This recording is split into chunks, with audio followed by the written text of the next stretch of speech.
안녕하세요. 한 번에 합격한다. 원샷 원킬 전산회계입니다. 이번 강의는 FAT 2급 기출문제 43회 1강 이론 강의를 진행할 수 있도록 하겠습니다. 이론 문제를 풀이하실 때는 실기 화면의 계정 과목 및 적요 등록을 실행시켜 두고 계정 과목에 관련된 궁금한 사항이 생기실 때는 여기서 찾아보시고 답을 적으시면 아주 편리합니다. 자, 한번 보겠습니다. 실기 화면의 계정 과목 및 적요 등록입니다. 실행시켜 두고 그리고 문제를 풀이할 수 있도록 하겠습니다. 자, 먼저 1번입니다. 자, 다음 중 회계상 거래가 아닌 것은 회계상 거래. 이 문제에서 포인트는 회계상 거래를 말하는 거래요.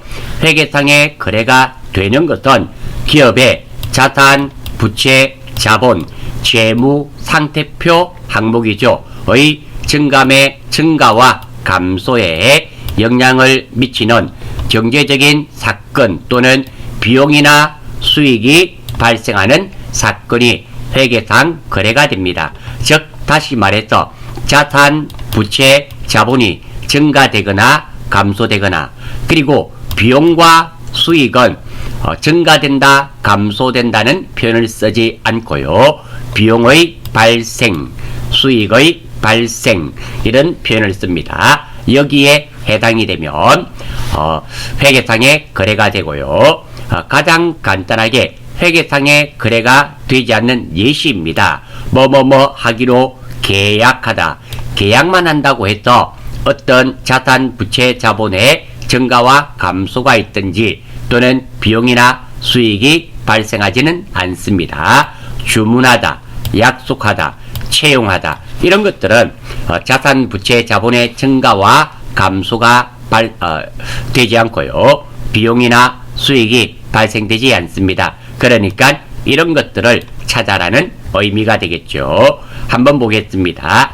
1번 상품을 매입하기로 하고 여기까지만 있었더라면 회계상의 거래가 되지 않는데요. 계약금 100만원을 거래처에 지급하였다. 계약금이 지급되었으니까 현금이나 보통예금이라는 자산이 줄어들겠죠. 이거는 회계상의 거래가 맞습니다. 하반기에 신입사원 10명을 채용하기로 하였다. 이렇게 채용하는 순간은 회계상의 거래가 발생하지 않고 나중에 이 직원을 채용한 다음 급여를 지급하겠죠. 그때 회계상의 거래가 발생하게 됩니다. 정답은 2번입니다. 3번 태풍으로 인하여 창고에 보관 중인 10만원의 상품이 소실되었다. 자, 3번도 회계상의 거래가 되는데요. 자, 이 계정 과목 한번 맞춰 보세요. 대변은 상품 10만원입니다. 물론 타 계정 대책 적요 8번도 걸어 주어야 되고요. 자, 이것도 중요하지만 그거보다 이렇게 태풍으로 인하여 창고에 보관 중인 상품이 소실이 되었네요. 차변 계정이 무엇일까요? 여러분들이 한번 맞춰 보세요. 자, 이렇게 태풍, 지진, 화산 폭발, 도난 이런 거 무슨 손실이라는 계정 과목을 사용하는데요. 기억나시나요? 무슨 손실 하셨습니까? 재해 손실이죠. 혹시 놓치셨다면 태풍, 지진, 화산 폭발, 화재 그리고 도난 이렇게 이번 손실을 재해 손실이라는 거 메모하셔서 익혀주시기를 바랍니다. 그리고 사장이 회사에 1억 원의 토지를 무상으로 기증하였다. 개인기업에서는 이렇게 기증을 하게 되면 사장이 직접 넣게 되면 자본금이 되겠죠. 자본금이 증가됩니다. 물론 자본금이 돈일 수도 있지만 이렇게 물건일 수도 있다라는 거예요. 따라서 1번의 정답은 2번이 답이 되겠습니다. 자, 2번 한번 볼게요. 다음 중 재무제표의 의의 및 작성 기준으로 옳지 않은 것, 틀린 거네요. 재무제표, 재무상태표를 말하는 게 아닙니다. 재무제표는 5가지가 있죠. 재무상태표, 손익계산서, 그리고 우리는 회계를 하는 사람입니다. 그래서 내 주변에는 현금이 흘러다닌다. 주석, 자본변동표, 현금이 흘러다닌다. 현금 흐름표. 이 5가지가 재무제표가 됩니다. 자, 한번 볼게요. 재무상태표의 작성 원칙입니다. 재무상태표. 구분 통합의 원칙. 자산, 부채, 자본 중 중요한 항목은 별도의 항목으로 따로 구분하여 표시하고요. 중요하지 않은 항목은 통합하여 표시합니다. 그리고 총액 표시의 원칙. 자산과 부채는 원칙적으로 상계하여 표시하지 않고 순액이 아니라 총액입니다. 순액이 아니라 총액으로 기재한다는 거. 참고로 상계한단 말은 퉁친다죠. 없던 걸로 하자. 퉁치지 않는단 말입니다. 그리고 유동성 배일의 원칙입니다. 자산과 부채는 현금성이 빠른 순서대로 배열하는 것인데요. 현금화하기 빠른 것부터 부채는 빨리 갚아줘야 되는 것부터 먼저 표시해야 된다는 말이 됩니다. 잉여금 구분의 원칙. 자본 잉여금과 이익 잉여금을 구분하여 표시해야 되고요. 미결산 항목 표시 금지의 원칙. 가수금이나 가지급금 등 미결산 항목은 적절한 계정과목을 대체 바꿔 재무제표에 표시해 줘야 됩니다. 그래서 결산 문제, 가지급금 정산하는 것, 가수금 정산하는 문제, 현금 과부족, 그리고 인출금 정산하는 이런 문제들이 출제되고 있습니다. 자, 이 내용을 알고 한번 볼게요. 재무상태표 하면 핵심적인 말이 일정 시점입니다. 여기 나왔죠? 일정 시점.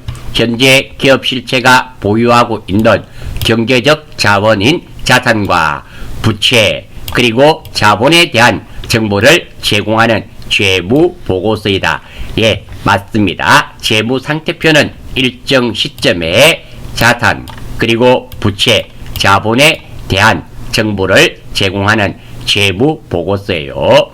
손익계산서에서는 핵심적인 말이 일정 기간, 그리고 경영 성과가 포인트가 되는 단어들입니다. 일정 기간 동안 기업 실체의 경영 성과에 대한 정보를 제공하는 재무보고서이다. 예, 맞습니다.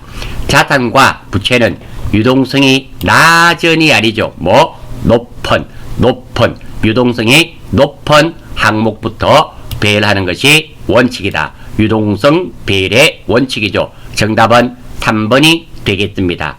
자산과 부채는 상계하여 표시하지 않고 총액으로 표시하는 것을 원칙으로 한다. 예, 맞는 말이 되겠네요. 따라서 정답은 3번이 될 수밖에 없습니다. 자, 다음 3번.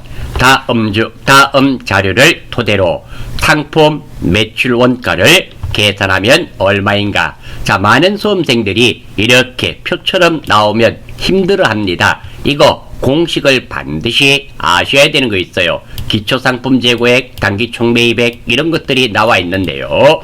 자, 여기에 이 공식들은 반드시 익히셔야 됩니다. 자, 이만큼은 힘이 드신다 하시더라도 이것이 FAT 2급에만 나오는 것이 아니라 FAT 1급, DAT 2급 이런 데도 다 출제가 되는 공식이니까 반드시 익혀주시기를 바랍니다.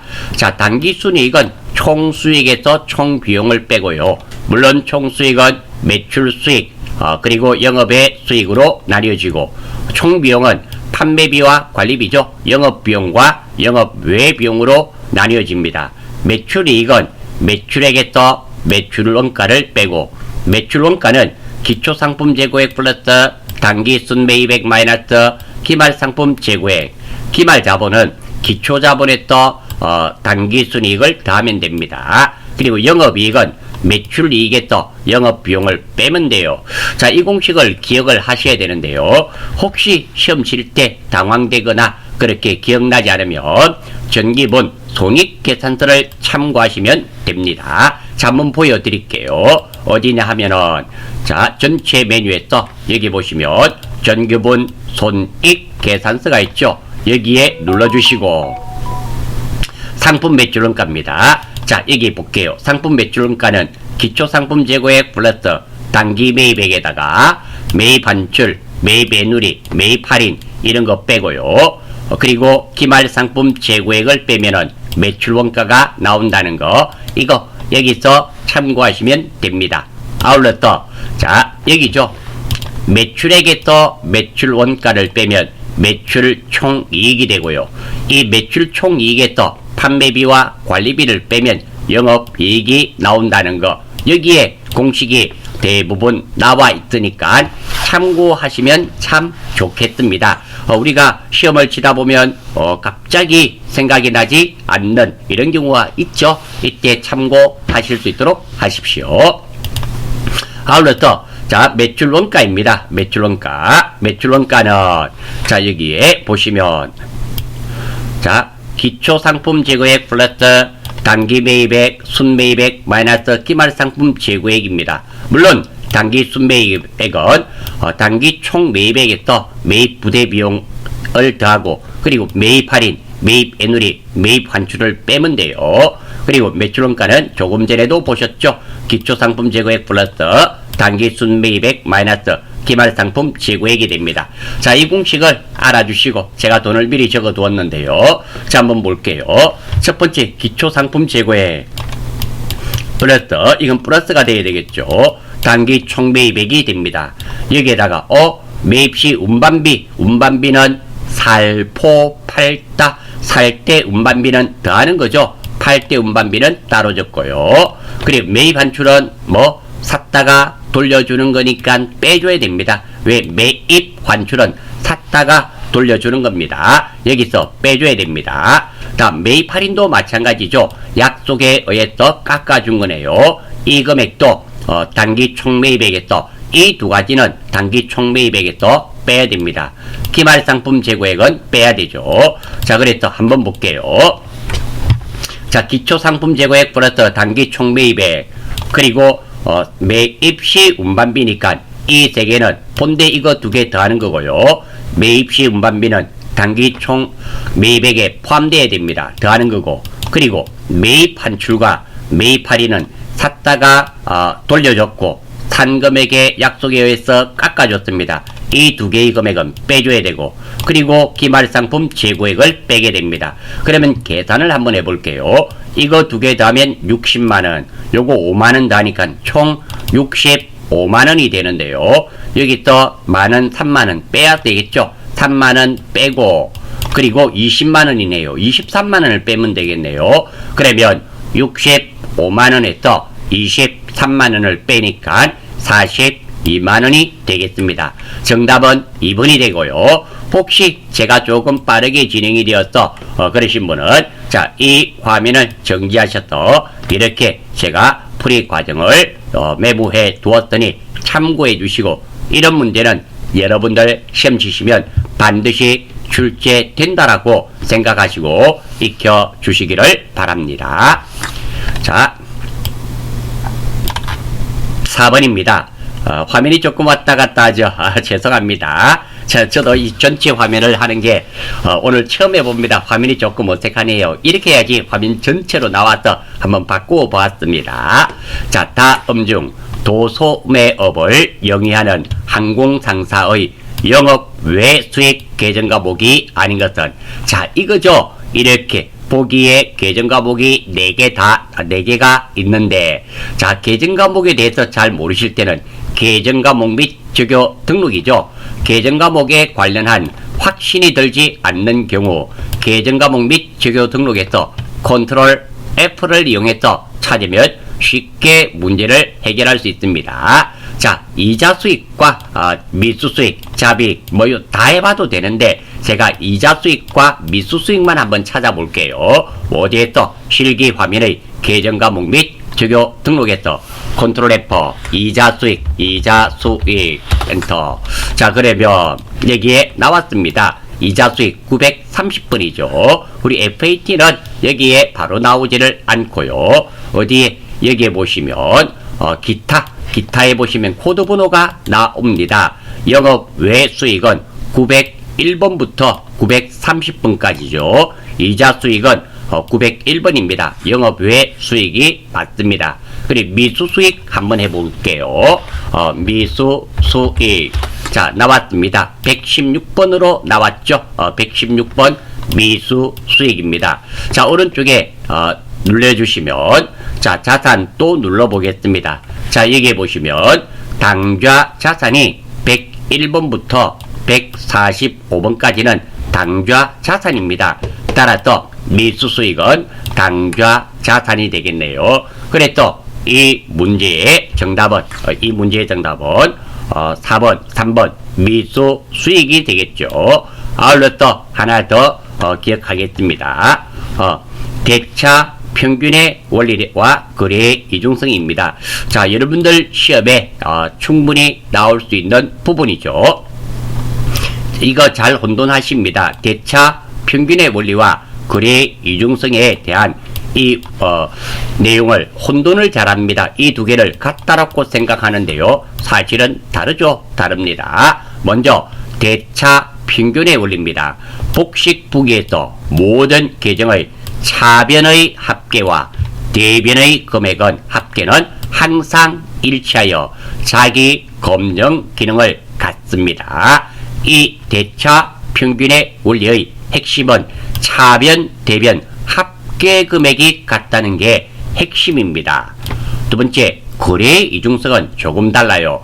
자산, 부채, 자본이 증감하는 거래에 있어 차변에 발생하는 거래는 반드시 대변에도 같은 금액의 거래가 발생하는 회계 처리를 해야 하는 것입니다. 핵심은 거래의 이중성은 핵심이 차변, 대변 양쪽 변에 계정 과목이 나타난단 말입니다. 그러니까 대차 평균의 원리는 차변의 합계 금액과 대변의 합계 금액은 같다가 핵심적인 내용이 되고요. 그리고 거래의 이중성은 차변의 요소가 나타나면 대변에도 요소가 나타난다는 것이 핵심적인 내용이 된단 말입니다. 이 의미가 조금 차이가 나죠. 의외로 많은 수험생들이 이것을 놓치는 경우가 있다라는 겁니다. 5번입니다. 도소매업을 영위하는 항공상사의 다음 거래에 대한 회계 처리로 옳은 것은, 이거에 대손 처리가 나왔네요. 이것도 아주 중요한 부분이며 여러분들 시험 치시면 출제된다라고 생각하셔야 됩니다. 자, 대손 충당금 처리입니다. 먼저 대손이란 채권 중 일부 또는 전부를 돌려받지 못하는 것을 말합니다. 즉, 돈 떼이는 것을 의미한다는 말이 되겠죠. 예를 들어서 현재 외상매출금에 대한 대손 충당금이 200만원이 적립되어 있다는 가정하에 문제를 쭉 보겠습니다. 연결된 거래입니다. 외상매출금 적립되어 있습니다. 첫 번째, 외상매출금 150만원이 회수 불가능하여 대손 처리하다. 그러니까 외상매출금이라는 자산이 줄어들고요. 지금은 대손 충당금이 200만원이 있는데 150만원이 떼였기 때문에 넉넉하죠. 그래서 대손 충당금으로 처리합니다. 남은 대손 충당금은 50만원 남았겠죠. 두 번째, 외상매출금 300만원이 회수 불가능하여 대손 처리하다. 떼인 것은 외상매출금이 떼였고요. 자, 이제는 대손 충당금이 50만원이 있었죠. 있는 만큼은 대손 충당금, 없는 만큼 250만원만큼은 대손 상각비. 그리고 이제 대손 충당금은 영원히 남았습니다. 없습니다. 그런데 또 떼였네요. 외상매출금 200만원이 회수 불가능하여 대손 처리하다. 물론 외상매출금 200만원 자산이 줄어들고요. 이제는 아예 없을 때는 대손 상각비로 처리됩니다. 그래서 이 내용의 핵심은 대손 충당금이 넉넉한 경우는 대손 충당금, 일부 있는 경우는 있는 만큼은 대손 충당금, 없는 만큼은 대손 삼각비, 아예 없을 때는 대손 삼각비로 처리한다는 게 핵심이 됩니다. 아울러 또 대손 충당금 두 번째입니다. 자, 주 예린 상사의 미수금 300만 원이 회수 불가능하여 대손 처리하다. 단 미수금에 대한 대손 충당금은 50만 원이 있다. 자, 여기 있습니다. 자, 즉 여기 또 대손 충당금이 50만 원이 있으니까 50만 원은 문제가 없는데요. 자, 이제는 대손 삼각비가 아니라 기타의 대손 삼각비라는 거. 즉 다시 말해서 이게 대손 처리된 것이 즉 매출 채권, 외상 매출금과 받을 어음이 대손 처리되었을 때는 대손 충당금과 대손 삼각비지만 때인 것이 매출 채권 이외의 채권, 그러니까 미수금이라든지 단기 대여금이라든지 임차 보증금이라든지 이런 것들도 대손 처리가 될 수 있다라는 겁니다. 그때는 그냥 대손 삼각비가 아니라 앞에 기타의 대손 삼각비라는 거 꼭 기억해 주시기를 바랍니다. 그리고 이 예제가 되겠죠. 대손 처리한 명성의 외상 매출금 150만 원을 보통 예금으로 받았다. 이런 경우입니다. 이 경우에 이 많은 수험생들이 외상 매출금 150만 원을 받았다라고 생각하시는데요. 아닙니다. 대손 처리했던 외상 매출금이기 때문에 이것은 외상 매출금을 받은 것이 아니라 대손 충당금을 받는 겁니다. 보통 예금은 틀리는 경우가 없고요. 대변 개정 과목이죠. 이것을 외상 매출금으로 하시는 수험생들이 너무 많다란 거예요. 대손 처리한 외상 매출금을 받았단 말은 외상 매출금을 받은 것이 아니라 외상 매출금을 받는 내용이 아니라 대손 처리되었던 대손 충당금을 받는 내용이라는 거 아주 주의하셔야 할 문제입니다. 자, 이 내용을 알고 있다는 가정하에 자, 한번 보겠습니다. 단기 대여금 100만 원이 회수 불가능하게 하여 대손 처리하고자 한다.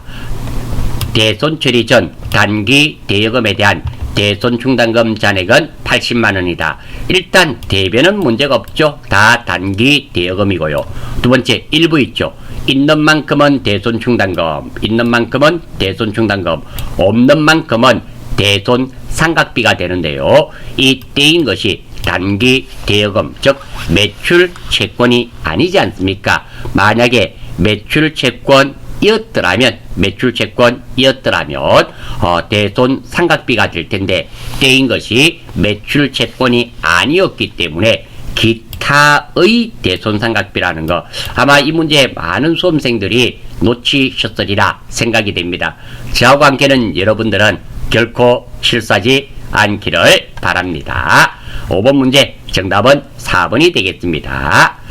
자, 6번입니다. 다음 중 차량 운반구의 취득 원가에 포함시킬 수 없는 것은 이 문제의 포인트는 출제위원이 취득 원가에 대한 내용을 아는지를 물어본 문제입니다. 취득 원가란 자산 매입에 소요된 금액입니다. 역사적인 원가라고도 하며 자산 매입의 매입 대가에다 취득에 소요되는 부대 비용을 포함합니다.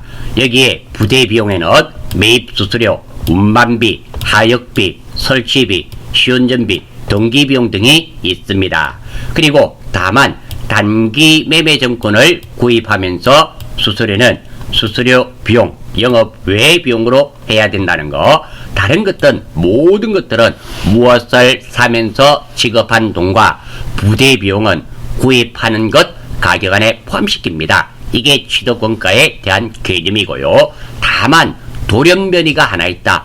단기 매매정권 구입하면서 수수료는 수수료 비용으로 해야 된다는 거. 그것도 800번대가 아니라 900번대입니다. 이거는 꼭 기억해 주시기를 바랍니다. 자, 포함시킬 수 없는 것은 매입 운송비용 여기 있죠. 어디 있나요? 운반비 팔 때 운반비 아니라 매입할 때 취득세 무엇을 구입하면서 납부하는 세금입니다. 당연히 포함됩니다. 자동차세는 정답은 3번이 되겠네요. 자동차세는 세금과 공과조, 자동차를 구입하고 나서 운행에 따라서 자동차를 타고 다니면서 1년에 한 번씩 또는 분할해서 2번씩 내는 겁니다. 사면서 들어가는 것이 아니라 구입하고 나서 들어가는 거죠. 그래서 정답은 3번이며 취득 관련 보험료. 자, 이것도 많은 수험생들이 혼란을 야기할 수 있겠네요. 자동차에 대한 보험료입니다. 보험료는 구입하고 나서 납부하는 거기 때문에 만약에 보기가 보험료로 나왔더라면 자동차 보험료라고 나왔더라면 보험료 이것도 정답이 됩니다. 왜? 구입하고 나서 운행에 따른 보험료이기 때문에 보험료로 해줘야 됩니다. 그런데 지금은 잘 읽어보십시오. 구입하고 나서가 아니라 취득 관련 보험료잖아요. 그러니까 내가 외국에서 차를 수입하는데 이 차가 배에 오다가 파손이 될 수 있죠. 이때를 대비해서 보험 드는 거예요. 구입 과정에 들어가는 보험료는 취득 원가에 포함이 됩니다. 오해하셔서는 안 됩니다. 자, 자동차 보험료라고 나왔습니다. 그런 것들은 이거인 경우는 차를 구입하고 나서 납부하는 보험료이기 때문에 보험료라는 계정, 판매비와 관리비로 해줘야 되지만 이 보기는 말이 다르잖아요. 취득 관련이잖아요. 구입과 관련된 보험료, 즉 운송 과정에 파손될 때를 대비해서 보험을 드는 겁니다. 따라서 구입하면서 들어가는 보험료이기 때문에 취득 원가에 포함시켜줘야 됩니다. 정답은 3번이 되며 자동차세는 세금과 공과로 처리해줘야 됩니다. 7번입니다.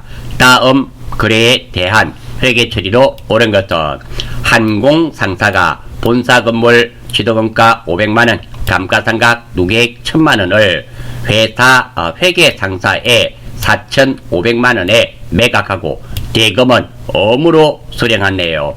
자, 이 문제 출제위원은 의도가 두 가지가 있습니다. 첫 번째는 유형자산 처분이 가능한가, 유형자산 처분하는 붕괴가 가능한가. 두 번째로는 어음이네요. 어음 처리가 가능한가. 이 두 가지를 물어본 문제입니다. 자, 그래서 먼저 유형자산 처분입니다. 유형자산 처분하는 붕괴 한번 볼게요.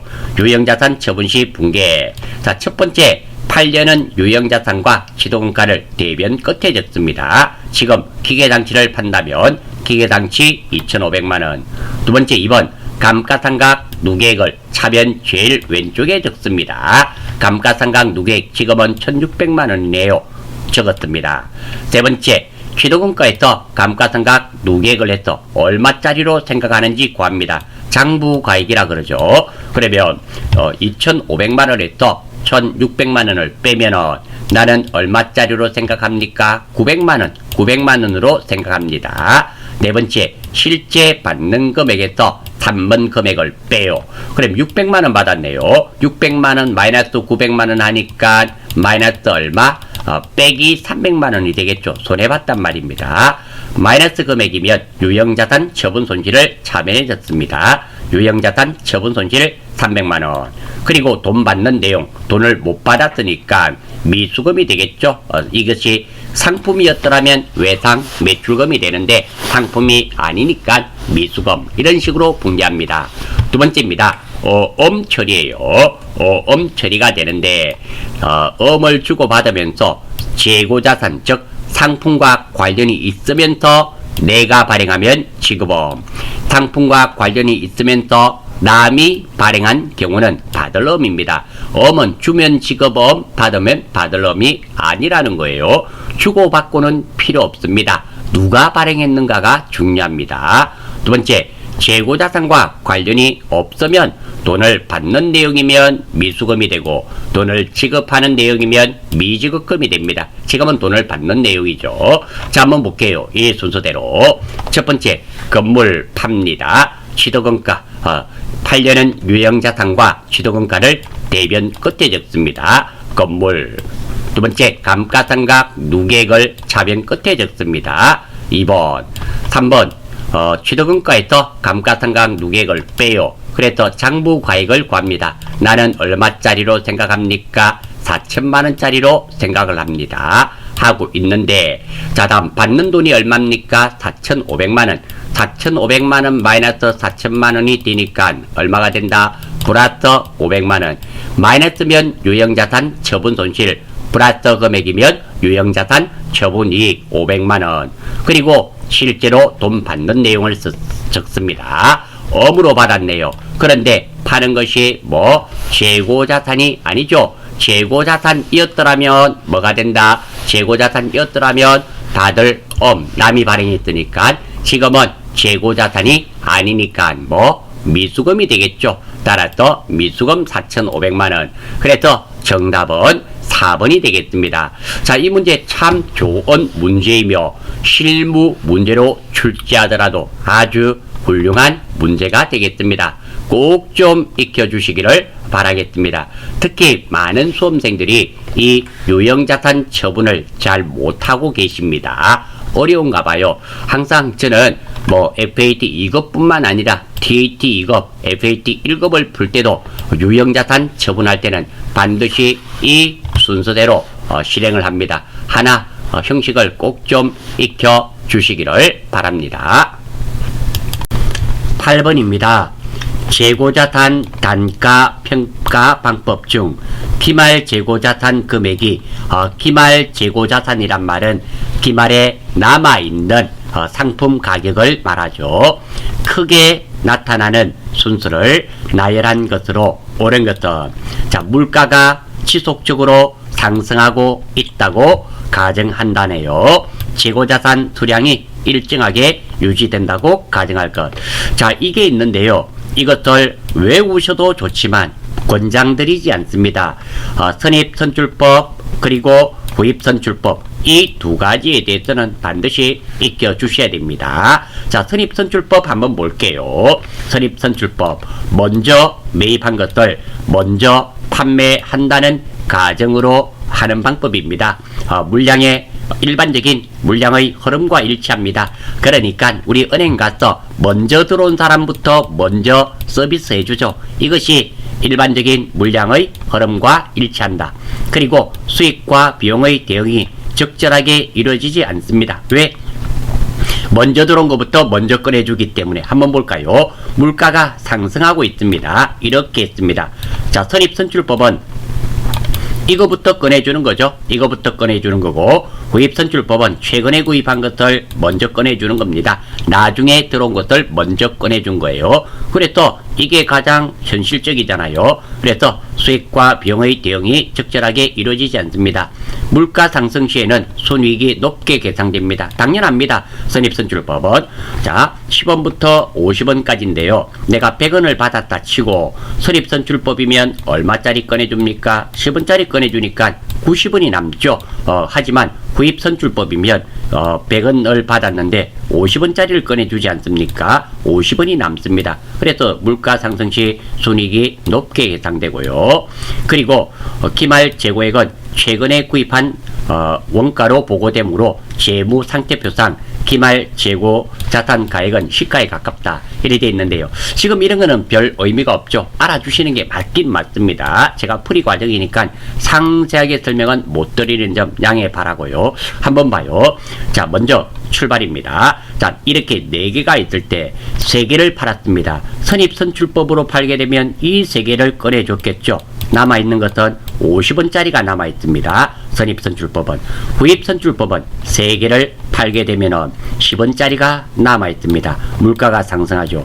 따라서 지금 다시 한번 생각해 봅니다. 선입선출법이 때는 얼마짜리가 남습니까? 50원짜리가 남습니다. 이해되십니까? 다음, 구입선출법일 때는 3개를 팔면 10원짜리가 남습니다. 따라서 문제에서 한번 볼게요. 기말 재고자산 금액이 크게 나타난 제일 큰 것은 선입선출법이죠. 선입선출법이 가장 큽니다. 그리고 가장 작은 것은 후입선출법이 되는 거예요.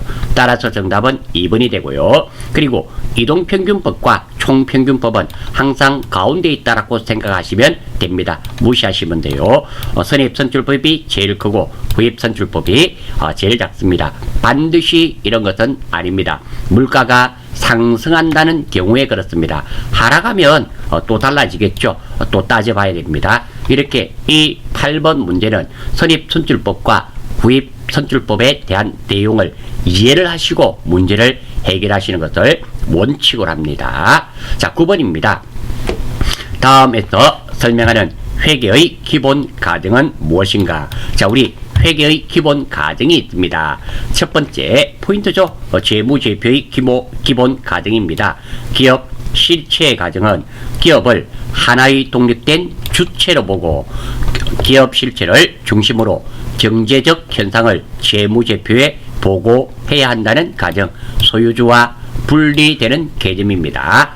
두 번째, 계속 기업의 가정입니다. 기업이 계속 유지된다는 가정입니다. 쉽게 말해서 기업은 작년에도 사업을 했고 올해도 사업을 하고 있고 내년에도 사업할 것이다. 이것들 말하게 됩니다. 기간별 보고의 가정, 일정 기간으로 나누어 기간별로 재무 상태와 경영 성과를 보고한다. 그러니까 여기서 말하는 기간이란 말은 일정 기간이란 말은 1월 1일부터 12월 31일까지를 의미하게 됩니다. 그리고 중요하죠. 재무제표의 작성 책임은 경영자에게 있습니다. 물론 작성하는 사람은 따로 있을 수 있지만 그 책임은 경영자가 진다라는 겁니다. 자, 이것을 안다는 가정하에 9번입니다.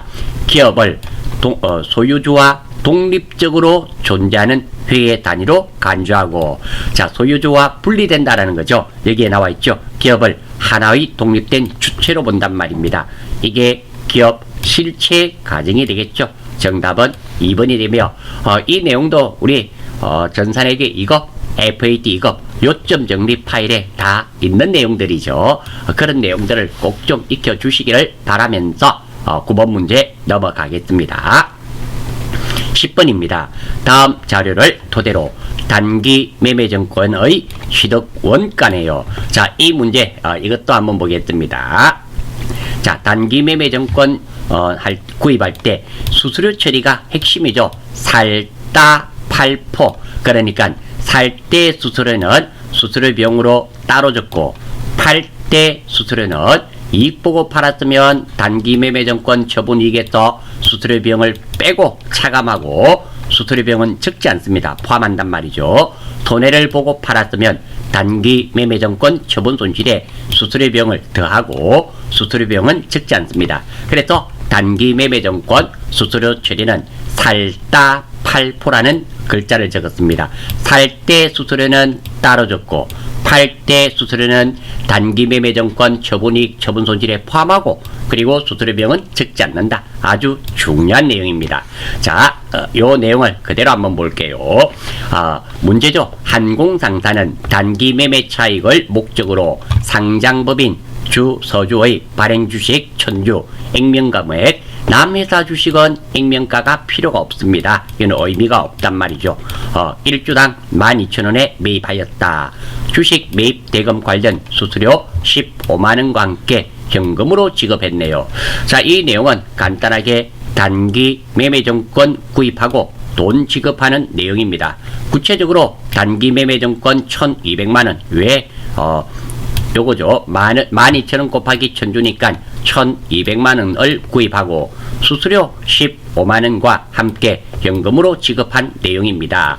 자, 이 문제에서 핵심은 이 수수료가 되겠죠. 첫 번째, 현금은 얼마 나갔을까요? 1,215만원 나간 거 별 문제 없습니다. 두 번째, 단기 매매증권이 얼마? 120만원이죠. 그리고 수수료 비용 900번대 따로 적어야 됩니다. 이렇게 처리가 되겠네요. 다음입니다. 이 문제의 핵심은 단기 매매증권 수수료 처리에 살다 팔포가 되고요. 살 때 수수료는 수수료 비용으로 회계 처리하고 팔 때 수수료는 처분 손익에 단기 매매증권 처분 손실과 이익에 가산 또는 차감하고 수수료병은 적지 않는다는 거. 출제위원의 출제 의도는 단기 매매증권 사고 팔 때 수수료 처리가 가능한가요? 이것을 물어본 문제였습니다. 따라서 이 문제에서 단기 매매증권의 취득 원가를 물어봤네요. 정답은 3번이 되며, 다음 4번을 찍어서는 결코 안 된다. 4번을 선택한단 말은 단기 매매증권 수수료 처리를 모른다. 즉 살다 팔포를 모른다. 이런 말이 되겠습니다. 정답은 3번이 되겠습니다. 11번. 다음은 개인기업인 항공상사 회계부서 직원 간의 대화이다. 가에 들어갈 계정과목은 한번 볼까요? 김과장, 이들이 회사에서 지급한 사장님 자녀의 대학 등록금을 어떻게 회계 처리했나요? 네, 사장님, 개인적인 사용 금액이므로 계정 과목으로 회계 처리했습니다. 자, 이거 사장님의 개인적인 용도 지출이죠. 자, 한번 보겠습니다. 대표자 개인적인 지출입니다. 개인기업에서 대표자 지출은 인출금으로 회계 처리합니다. 참고로 우리 FAT 2급은 개인기업입니다. FAT 1급 이상부터가 법인기업이에요. 법인기업에서는 가지급금으로 합니다. 그래서 지금은 인출금 그리고 현금은 제가 임의로 했습니다. 결산할 때는 이 인출금이 없어지게 되고요. 대변에 와서 없어지고 자본금에서 빼야 됩니다. 이 두 개 기억해 주시기 바라며, 지금은 인출금이 되겠죠. 정답은 2번이고, 이 말씀은 실무하면서 매회 기출문제 실무하면서 제가 많이 말씀을 드렸던 내용입니다. 꼭 좀 익혀주시기를 바랍니다. 참고로 법인 FAT 1급 이상에서는 대표이사의 개인적인 지출은 가지급금으로 한다는 것도 같이 알아주시면 좋겠습니다. 12번. 다음 중 도매업을 영위하는 항공상사의 손익계산서상 영업이익에 영향을 미치는 계정과목이 아닌 것은, 자, 반드시 익혀야 하는 공식이죠. 영업이익입니다. 매출이익에서 영업비용을 빼면 돼요. 물론 영업비용은 판매비와 관리비로서 계정과목 코드가 800번대를 말하는 겁니다. 매출이익은 매출액에서 매출원가를 빼죠. 이 매출이익입니다. 이것은 매출액에서 매출원가를 빼면 됩니다.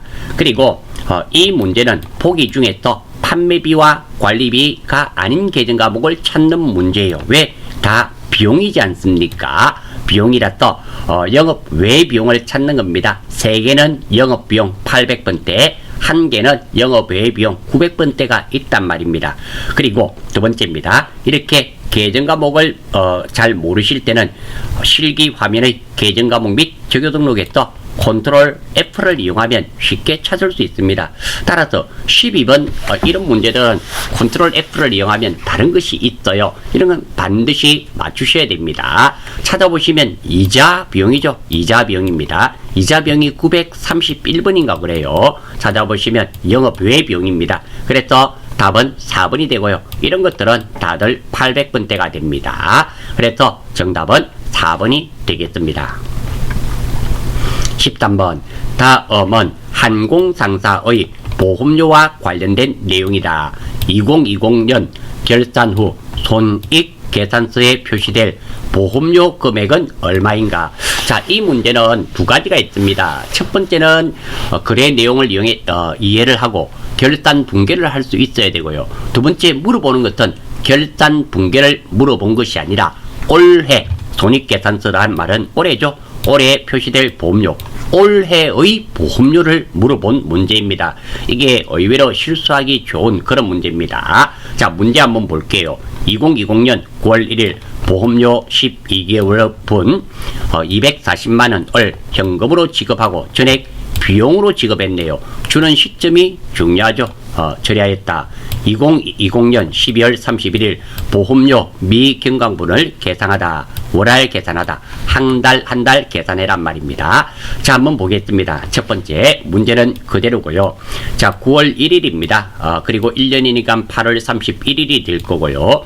240만 원인데 1년은 12달이죠. 나누면 한 달에 20만 원입니다. 여기가 8이니까 8개월 160만 원이고요. 여기는 얼마? 80만 원입니다. 자, 보험료 주는 내용이죠. 보험료 주는 내용입니다. 자, 9월 1일부터 8월 31일까지인데요. 9월 1일 날은 얼마를 먼저 줬습니까? 240만 원. 여기서부터 여기까지 240만 원 먼저 줬죠. 하지만 오늘은 12월 31일입니다. 어디까지? 여기까지 먼저 줬죠. 그러면 얼마 먼저 줬나요? 160만 원을 먼저 준 내용입니다. 다시 한번 봐요. 보험료는 주는 내용일까요? 받는 내용일까요? 주는 내용. 뭐 크게 문제 없습니다. 두 번째입니다. 먼저 줬을까요? 못 줬을까요? 12월 31일을 기준으로 해서 앞에 줬으면 먼저 준 거고, 그리고 뒤에 주게 되면은 못 준 거예요. 문제에서 언제 9월 1일 날 줬다고 되어 있지 않습니까? 그래서 보험료 먼저 준 겁니다. 다음입니다. 얼마 먼저 줬는지 따져봅니다. 자, 9월 1일 날은 8월 31일까지 이만큼 120만 원 먼저 준 거 맞잖아요. 하지만 오늘은 몇 월 며칠입니까? 결산일이니까 12월 31일입니다. 자, 그러면 12월 31일에서 8월 31일까지 이까지 먼저 준 거잖아요. 이 금액이 얼마입니까? 160만 원입니다. 따라서 이 내용은 보험료 160만 원 먼저 지급한 내용이에요. 보험료는 보험료고요. 이 순서대로 할 겁니다. 이 칸부터 주는 내용이면 비용, 받는 내용이면 수익인데요. 주는 내용이니까 비용. 다음 이 칸. 먼저면 선, 못이면 미. 지금은 먼저 줬잖아요. 먼저 지급한 내용이니까 선. 다음 이 칸. 주는 내용이면 급, 받는 내용이면 수. 지금은 지급한 내용이니까 급, 선급 비용이 됩니다. 마지막으로 이걸로 차변, 대변 자리를 잡습니다. 이게 자산이면 차변, 부채이면 대변인데요. 선급 비용은 자산입니다. 자산이니까 어느 변? 차변. 돈은 얼마? 160만 원. 크게 문제 없습니다. 다음 보험료 얼마? 160만 원. 이렇게 되겠죠.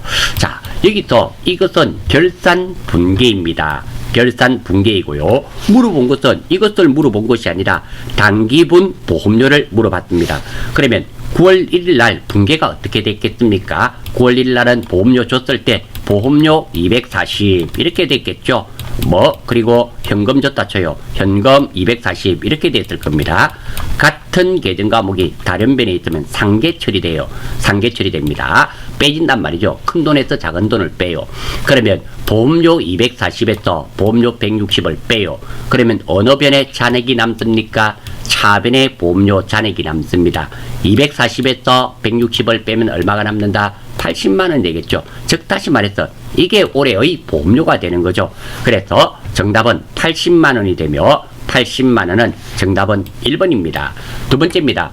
이 문제는 이렇게 생각하시면 돼요. 이 80만 원은 올해의 보험료가 되고, 그리고 이것은 내년인데 이거는 결산 분계를 마치게 되면 자산으로 바뀐다라는 겁니다. 그러면 이 문제는 결산을 이렇게 정확하게 하지 않는다 하더라도 금방 찾으실 수가 있는데요. 제가 왜 이렇게 했는가 하면 이 문제 자체가 결산 문제로 실기로 잘 출제된다라는 겁니다. 거의 출제된다고 보시면 맞습니다. 그래서 제가 상세하게 풀이를 했으니까 이 내용도 꼭 좀 익혀주시고요. 두 번째입니다. 선생님, 표는 이런 거 잘 못하는데요 하시는 분은 전산회계 2급 기본 강좌에 제가 올려두었습니다. 올려두었으니까 참고하시고요. 그거 찾고 싶은데 못 찾겠는데요 하시는 분은 이 영상 아래에 글을 올려주시면 제가 링크를 걸어드리겠습니다. 그렇게 하실 수 있도록 하십시오. 자, 다음입니다. 14번. 다음은 회계의 목적에 관하여 바르게 설명하고 있는 학생을 모두 고른 것은 한번 볼까요? 제니. 회계는 회계 정보 이용자의 합리적 의사결정에 유용한 정보를 제공해. 예, 맞죠? 제니 똑똑하네요. 아주 좋은 말입니다. 정국이. 회계 정보 이용자는 내부 정보 이용자와 외부 정보 이용자로 구분되지. 예, 맞죠? 회사 경영자라든지 이런 사람이 보는 내부 정보 이용자와 외부 정보 이용자면 투자자 정도가 되겠죠. 기업, 외부 정보 이용자. 예, 정국이도 맞네요. 3번. 내부 정보 이용자는 기업 경영을 책임지는 경영자로 한정 아니죠. 경영자만 보는 건 아닙니다. 실무자들도 볼 수 있고요. 그래서 흥민이는 틀렸네요. 답은 연하 외부 정보 이용자 중 하나인 정부기관은 세금 부과를 위한 유용한 정보를 제공받아. 그렇죠. 정부기관은 세무서가 되겠죠. 여기서 세금 부과를 하는 겁니다. 따라서 흥민이만 빼고 세 사람이 맞았네요. 한번 볼게요. 제니, 정국이, 연하. 정답은 3번입니다. 흥민이는 아니죠. 3번이 정답이 되겠습니다. 자, 그리고 한번 볼게요. 회계의 목적입니다. 정보 이용자의 의사결정에 유용한 정보를 제공하고요. 투자 및 신용 의사결정에 유용한 정보를 제공하고 미래 현금 흐름을 예측에 유용한 정보를 제공하고 재무상태와 재무상태표를 말하죠. 경영성과와 요거는 그거죠. 손익계산서를 말합니다. 현금 흐름 및 현금 흐름표, 자본 변동표에 관한 정보를 제공합니다. 그리고 경영자의 수탁 책임 평가에 유용한 정보가 제공이 돼요. 예, 따라서 답은 3번이 되겠습니다. 15번 마지막 문제네요. 다음 글에서 나타나는 대변의 거래 요소로 옳은 것은 단기 대여금 500만원과 이에 대한 이자 15만원을 보통 예금으로 이체받다. 그러니까 이거 단기 대여금 플러스 이자를 받는 그런 내용이 되겠네요. 자, 한번 보겠습니다. 대변 요소입니다. 자, 거래팔 요소 아시죠? 자산 자리는 차변, 부채 자리는 대변, 자본 자리는 대변. 자기 자리에 자기 계정이 적히면 증가되고, 그리고 반대편에 자산 반대편이 대변이죠. 감소됩니다. 부채 자리는 대변이죠. 그런데 차변에 적히면 감소되고, 자본 자리도 대변입니다. 차변에 적히면 감소되고, 비용 차변은 비용의 발생, 대변은 수익의 발생, 이렇게 되는 거예요. 자, 그래서 한번 볼게요. 자, 거래 8요소에 대한 질문이고요. 포인트입니다. 이 내용은 단기 대여금과 이자 받는 내용입니다. 구체적으로 단기 대여금 500만원과 이자 15만원을 보통 예금으로 받는 내용이에요. 핵심 내용은 이자 지급하는 내용은 이자 비용, 이자 받는 내용은 이자 수익이 되겠죠. 따라서 보통 예금 얼마 들어왔을까요? 515만원. 다음 단기 대여금은 계정 과목이 단기 대여금이죠. 그리고 이자 주는 것은 비용이지만 받는 것은 이자 수익이죠. 15만원. 이렇게 되는 겁니다. 보통 예금 자산이 증가되었고요. 자, 문제에서 대변에 나오는 계정 과목은 자산과 수익입니다. 자, 자산 자리는 차변이에요. 대변에 나왔으니까 이 내용은 자산의 감소, 수익은 증가됐다 하지 않습니다. 수익이 발생. 따라서 이것의 정답은 정확하게 자산의 감소와 수익의 발생이 됩니다. 한번 볼게요. 자산의 증가 아니죠. 부채의 증가 없습니다. 수익의 발생 맞습니다. 비용의 발생 아니죠. 따라서 정답은 3번이 될 수밖에 없네요. 이 문제는 분개를 하고 그리고 거래의 8요소를 적용시킬 수 있는 능력이 있는지를 물어본 문제입니다. 자, 이름으로써 43회죠. FAT 2급 43회 기출문제 풀이는 기출문제 풀이 이론이죠. 이론 풀이는 마치는 것으로 하겠습니다. 수고하셨습니다.